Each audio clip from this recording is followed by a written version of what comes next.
I wonder what that noise is. It looks like should be coming up on YouTube now. So for those joining us on YouTube, welcome. Glad that you're here. And as always, please feel free to join in through the comments. We'll keep an eye on those and bring those into our discussion as we continue through Ruth. So welcome. And we are diving into Ruth 3 this morning. Will was telling me this morning that you all had a great conversation about Ruth 2 while I was away last week. And so we're just going to keep plowing ahead here. Plowing, no pun intended, because it's all about harvest season. Get it? So I'm going to just go ahead and share my screen, and we'll start by reading the first 5 verses here together of this chapter. Would someone like to read those first 5 verses for us? I will. Thank you, Jackie. Naomi, her mother-in-law, said to her, "My daughter, I need to seek some security for you so that it may be well with you. Now here is our kinsman Boaz, with whose young women you have been working. See, he is winnowing barley tonight at the threshing floor. Now wash and anoint yourself and put on your best clothes and go down to the threshing floor. But do not make yourself known to the man until he has finished eating and drinking. When he lies down, observe the place where he lies. Then go and uncover his feet and lie down, and he will tell you what to do." She said to her, "All that you tell me, I will do." Thank you. I'm going to leave this up for us to look at for a couple of minutes here together. So how fun that Elizabeth would have her mother-in-law with her on a day when we're talking about mothers-in-law.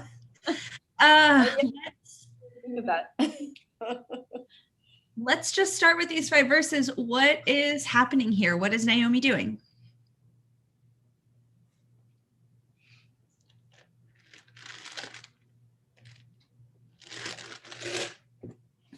I guess she says, I need to seek some security for you, right? So maybe she's trying to plan something to help Ruth, I guess, settle, if that's the right word.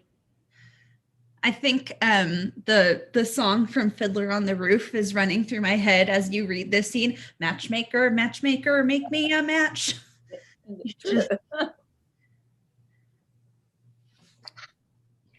Yeah, and she's really taking more initiative now, isn't she? We first saw Naomi getting back to Bethlehem, and she was so sort of grief-stricken and withdrawn and just sort of hopeless, it seemed like. And now increasingly she's got a plan in mind. And here her plan is to get Ruth out there and say, all right, let's take some initiative. Let's take this this friendship. Let's go a little further here and see what happens. Last week, what we talking more about Ruth taking care of Naomi. Mm-hmm. Now we're sort of sharing and caring for one another. And Naomi's looking into the future. That's what I was going to say. I think besides security, she's also looking at her future. That's exactly what I was going to say. Now and later. Yeah. I think one of the things that stands out to me here is that Naomi tells Ruth to go and wait. She tells her to go to the threshing floor, which in biblical context, when we talk about the threshing floor, we're talking about a place that's got a little bit of a reputation. Generally, respectable women don't go and be present at the late night hours on the threshing floor. And the women who are, prostitutes and a little less respectable, those are the women that you expect to find at the threshing floor. So it would make sense then that Naomi would tell her to hide herself, wait until he goes and lies down. And then she says, he will tell you what to do. And so Naomi is very specific about you're going to go, you're going to wait, and he's going to tell you what's going on. So any other thoughts on these first 5 verses before we move on? Yeah, I think it just kind of raises that question we'll keep thinking about here, but who's taking initiative and who's taking the action here? It's Naomi is telling Ruth to do something, but it's to go and wait, as you say, and then listen to what Boaz says to do. So everyone's got their own bit of initiative that they're taking here. So that's sort of an interesting question to watch as we read through this chapter. Yeah. Well, let me share this again. And let's go ahead and read verses 6 through 13. Pam, I think I saw your hand on the last one, if you want to go ahead and read for us. I will. So she went down to the threshing floor and did just as her mother-in-law had instructed her. When Boaz had eaten and drunk, and he was in contented mood, he went to lie down at the end of the heap of grain. Then she came stealthily and uncovered his feet and lay down. At midnight, the man was startled and turned over, and there, lying at his feet, was a woman. He said, "Who are you?" And she answered, "I am Ruth, your servant. Spread your cloak over your servant, for you are next of kin." And he said, "May you be blessed by the Lord, my daughter. This last instance of your loyalty is better than the first. You have not gone after young men, rather poor or rich. And now, my daughter, do not be afraid. I will do for you all that you ask. For all the assembly of my people know that you are a worthy woman. But now, though it is true that I am a near kinsman, there is another kinsman more closely related than I. Remain this night, and in the morning, if he will act as next of kin for you, good, let him do it. If he is not willing to act as next of kin for you, then as the Lord lives, I will act as next of kin for you. Lie down until the morning." Okay. So does Ruth actually wait for Boaz to tell her what to do?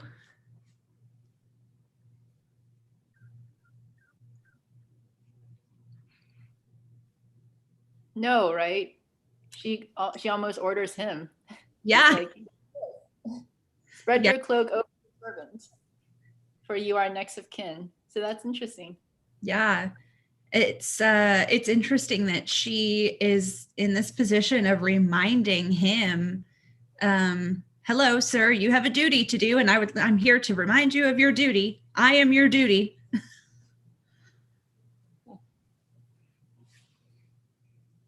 What other things what is there in this passage, this section, that stands out to you? What is it that maybe we have questions about? There's quite a bit of distance between us and this scene. And so what is there that doesn't feel super clear? I mean, yeah, I'm glad you asked that question, Val, because when we got to the latter half, I was like, what are they talking about? So what is Boaz saying about this other guy? Is he trying to pass off to this other guy? What does that mean? I'm gonna open up another window here real quick so we can look at another passage from Deuteronomy 22. I think it's either 22 or 25. I'm going to find it real quick. Ruth also seems like more of a take charge person than a just go and wait and do what Boaz tells you to do. She just kind of, takes charge and says, here's why I'm here, and this is what you need to do. And so Naomi can say, go and wait, and he'll tell you what to do. But I don't think Ruth's a wait and somebody will tell me what to do kind of person. It's like, I'm going to go with you, Naomi. I'm not staying in my own country. I'm going to take the initiative here. And it was also interesting that Naomi says that to do what Boaz said. I mean, it's like, how does Naomi know what Boaz is going to tell Ruth to do? And that just seems kind of weird. I don't know. Some of this it's like, okay, it's like everybody kind of is in on the story, but they're what's going to happen, but they weren't really. So a lot of trust going on here. Definitely.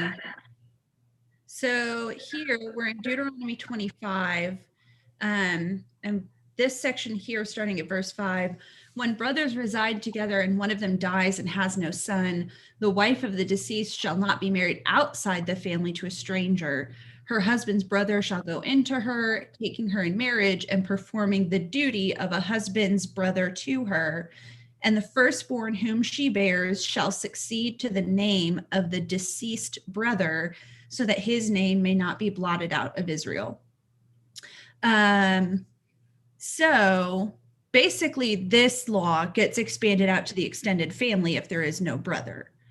So in this case, what Boaz is saying is this law of levirate marriage, this law of like the next of kin, because there's no brother for Ruth to be married to. We talked about this in chapter 1 when Naomi says, like, do I have more sons in my womb? And should you wait for them to grow up and for you to have children with them?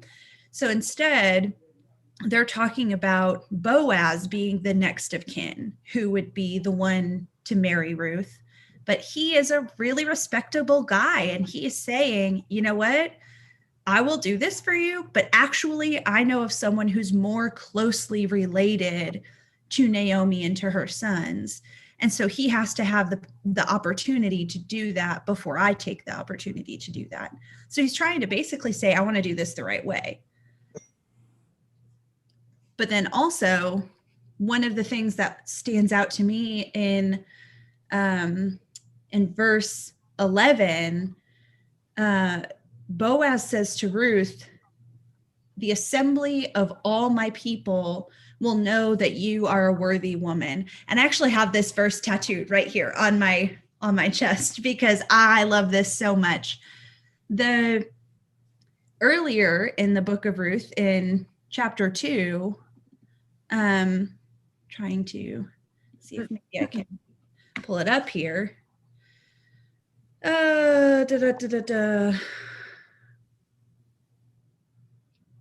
So in Ruth chapter 2, verse 1, the translation says that Naomi had a kinsman on her husband's side, a prominent rich man. But then in chapter 3, the same word gets applied to Ruth as a worthy woman. The word there is a word, in Hebrew, it's chayil. And the word chayil is a word associated with being a strong man, a warrior man, a man who has a lot of respect in his community. And it's only applied to women in the Bible in 2 places. Here in Ruth and in Proverbs 31, when it says the wife of noble character or the worthy woman of Proverbs 31, it's the same word. And it's basically saying, like, this is a description of a warrior woman, a strong woman. And Ruth is the only named woman in the Bible who gets this title. And Boaz says it to her after the rest of the community says that he is this person. So it feels really significant for him to say that.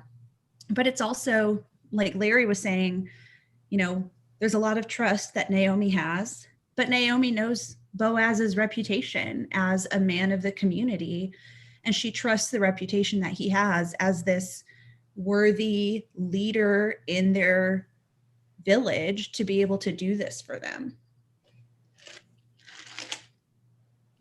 And don't you think that Naomi also, I mean, it's not like she and Ruth have only spent a few days together. I mean, they've been together for an extended period of time, and Naomi probably knows really well what kind of character Ruth has, and would not be surprised that this description is used by Boaz on her. Yeah, definitely. There's one other thing in this section we should probably talk about that Will and I have snickered about quite a bit this morning, because this passage is a little bit more scandalous in Hebrew than we really realize. The use of the word feet in Hebrew tends to be a euphemism for the male anatomy. So, yes, Jackie, your eyebrows are supposed to go up exactly like that. Wow. I wondered about that because, why would she do the feet? That doesn't make sense. Yeah. Yeah, It's interesting because then you get books like Ezekiel where it talks about seeing the seraphim and these angels flying around and they use their wings to cover their feet. And you go, well, why would they be covering up their feet? That's weird. When you think about the word feet in that context, it makes a lot more sense. So Yeah, and it's feet, and it's also a lot of the other language here too, lying down and the spreading the cloak over, and a lot of these different verbs in here can be perfectly innocent. They can mean feet, they can mean lying down. They can also have a different meaning, and I think that's probably intentionally ambiguous there. They could have been much more graphic about what happens, but they kind of leave it up in the air. The notes in my study Bible here said it is both ambiguous and playfully suggestive, which I thought was a fun little phrase. That it does, it kind of makes you raise your eyebrows a little bit and maybe chuckle a little bit, but also leave some innocence there. It really does. This whole chapter is kind of toying with that line between what's acceptable and what's not, and even Boaz just saying, well, you know what, there's someone more closely related than I am. Let's go through the motions first. And you're going to be known as a worthy woman. There's all these things about what's okay and what's not okay, and we're just sort of hanging out on that line right there between and it leaves some room there for us to wonder or fill in the details for ourselves.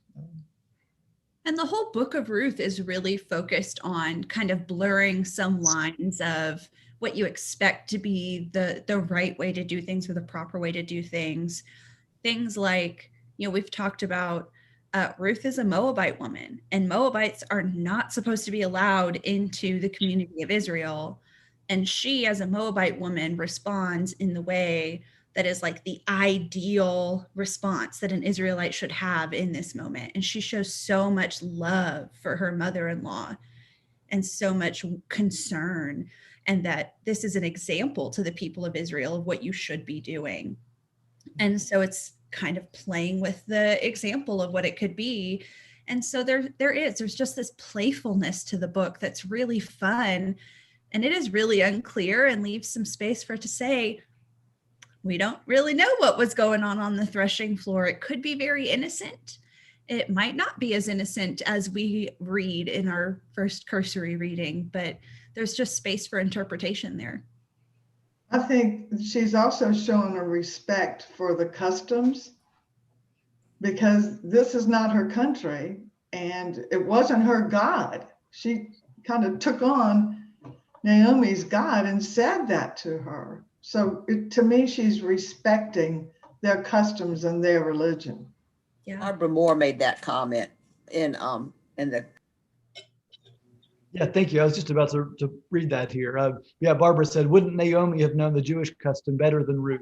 And so that's important to keep that in mind. So Naomi is giving instructions here in part, perhaps because she knows the custom, she knows the society, and she knows how this levirate marriage is supposed to work. And so I don't. When Ruth does talk to Boaz, she says, "You are the next of kin." And perhaps, as far as Ruth knows, he is the next of kin, and he has to explain, well, actually, it's a bit more complicated than that, and he knows the family tree far better than she does. So that's good to remember that Ruth is coming into this culture still. She is coming into this family and this place. There's a lot she doesn't know, and yet she's finding her way in that context. It reminds me a little bit of the way that, when my parents got married, my mom grew up in Mississippi and my dad was born in Michigan and grew up in Indianapolis. And Mama Becky would sign his Christmas card every year to my damn Yankee son-in-law. And she did this for years. And it's just that attitude of like, culturally, you're not really one of us. And Naomi and now Boaz also don't put that on Ruth. And that's huge to be able to say, you are one of us, and the community will know that you are one of us and that you are worthy of this respect that you deserve. Because she didn't grow up in this culture, and she's probably fumbling all over the place trying to figure out how to do things the right way.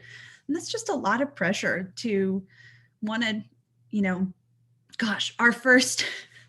our our first Thanksgiving in seminary, that we were all in Texas and many of us were away from home and away from parents and not going to be able to go home for it.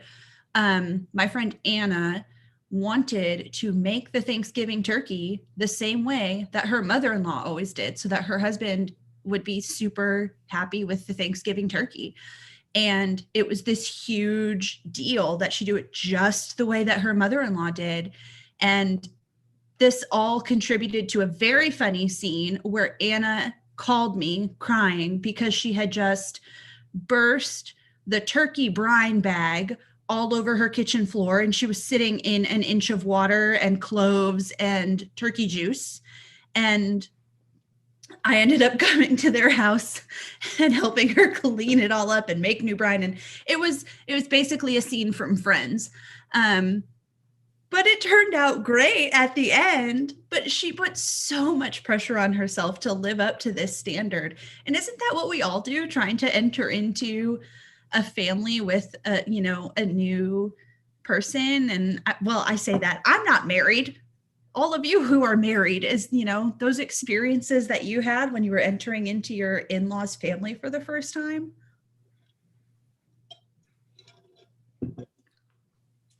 Elizabeth is smiling a lot, and Elizabeth and Heidi are laughing. Yeah, I think we both have experience, right? Because Heidi with her mother-in-law, and obviously Heidi's my mother-in-law. Yeah. So. Yeah, well, but they make good stories, don't they? Yeah. It actually makes, I think that these things that happen bring you closer together. Because it lightens the mood, it takes the pressure off. And yeah, you have an explosion and there's a mess. However, in cleaning that up together, it's kind of like life is messy. And when you come together, it just it brings you closer in the heart. I think it's the way it's supposed to be.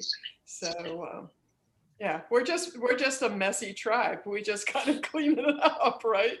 Yeah. That's a good way to put it. We do. We all just kind of keep cleaning it up together over and over. I noticed that my in-laws are also in the call here, so that's kind of fun. But I like that you said, Heidi, you said it gives a good story, and that's what we're reading today, right? We're reading one of those good stories about a family that was complicated and had quite a story to tell, and it becomes a great story that's worth passing down and finds its way into our sacred scriptures here. Even though it's, God appears some in this story. They talk about God and wonder, where is God, and that sort of thing. But so far, this is not a particularly religious story as much as it's a very human story. And that makes it a religious story. And so it's out of that messiness of, well, we're figuring out this new culture and customs and taking some risks. This is certainly a risk-taking day today, and through that, look what amazing thing happens. It sort of becomes a sacred story. Yeah. So I think that gives us some permission to let our own stories and awkward things that happen along the way or whatever else become our sacred stories. They become how we see God working in our lives. But should we keep reading a bit more? Read these last few verses. Verses 14 through 18. Anyone like to read for us? I can do that. So she lay at his feet until morning, but got up before one person could recognize another. For he said, "It must not be known that the woman came to the threshing floor." Then he said, "Bring the cloak you are wearing and hold it out." So she held it, and he measured out 6 measures of barley and put it on her back. Then he went into the city. She came to her mother-in-law, who said, "How did things go with you, my daughter?"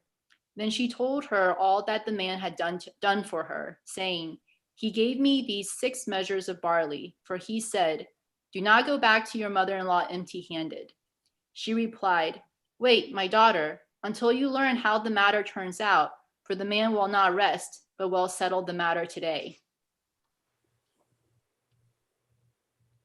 Okay. So, what does Boaz do for Ruth as she is leaving?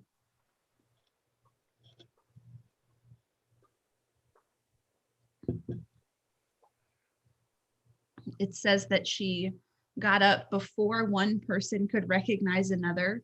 And I'm not sure if that means because it was still dark outside and the sun had not risen yet, or if that means they had all been eating and drinking all night long on the threshing floor and nobody could recognize one another yet in the bleariness of their morning. Wasn't he protecting her reputation? And if anybody asked, I guess you could say, well, he gave me this barley. I don't know if that would fit into being in the early morning, though. You know, the fact that she had that. But it seems like to me he's trying to protect her. Yeah, I think definitely he's making sure that she's not seen and that nobody can misinterpret her being at the threshing floor. Because, you know, we've said already, options for women who had no husbands were very limited. It was either beg for food or become a prostitute. She's already a Moabite woman. That in itself has connotations of impropriety. The threshing floor is a place where prostitutes commonly come. And so he's saying, I want to make sure nobody thinks that you've had to take these measures to be able to survive.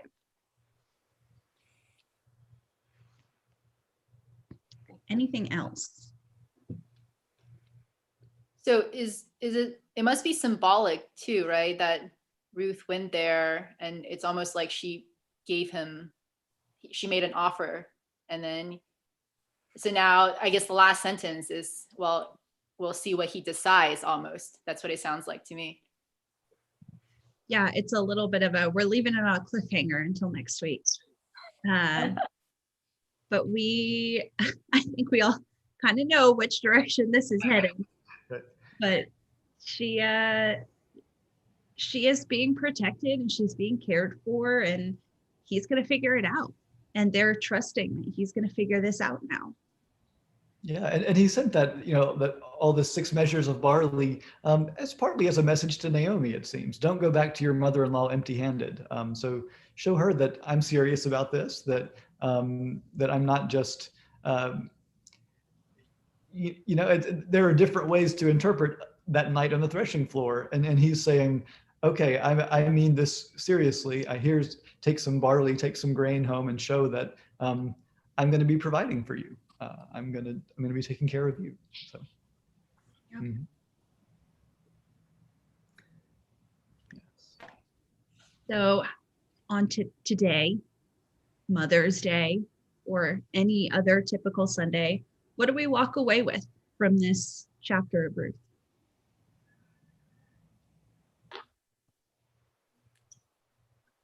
I guess I never realized that it was, you know, this scandalous. Well, I mean, not scandalous, but, you know, just that's interesting, right? Because I took it all, I think the first time I heard this, I just took it all completely literally, you know, like, oh, and then he gave her some food. Okay, you know, she lay down at his feet. I mean, it was weird, like, okay, well, that's kind of a weird thing to do, but whatever, you know? But now, like, even especially hearing the Hebrew, you know, the Hebrew the words in Hebrew and how all these euphemisms for it, it gives it a lot more meaning than just the literal meaning. Yeah. Seems like to me that all 3 people have an awful lot of faith in each other and what's going to go on. Because, I mean, it almost seems like Naomi kind of knows, oh, he's going to take care of it. Really? How do you know that he's going to take care of it today? I mean, they all really have a lot of faith that everybody's kind of in this together, if you will. And I think that, you know, I've only been here for 8 months, but if somebody tells me Larry Johnson's going to take care of it, I know that I can trust that Larry Johnson's going to take care of it, because you've already proven that you are reliable to this whole congregation. And so there's some level of the community acknowledgement that is present there, that you might be new to us and you might be new to this community, but this community is going to take care of you.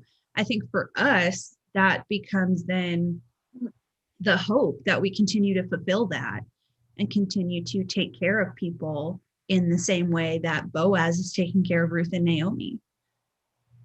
Well, and I would go right back to you and say, I already know in a short period of time, if you say you're going to take care of something, if you're going to take care of us, it's gonna happen. Like, I don't have to worry about, oh, she's new, she doesn't know what she's talking about. It's like, no, I know. Trust. Yeah, there is a lot of trust in this passage, and I guess that's another word for trust is faith, right? And a lot of faith. There's a faith that things are going to be okay, even though they are very vulnerable and take steps that make themselves even more vulnerable. They're taking such risks. I mean, for Ruth to go to the threshing floor and it's sort of all right, this is the moment of no return. Either things are going to go a certain way or they're going to go a different way. And but they all sort of have faith that it's going to be okay.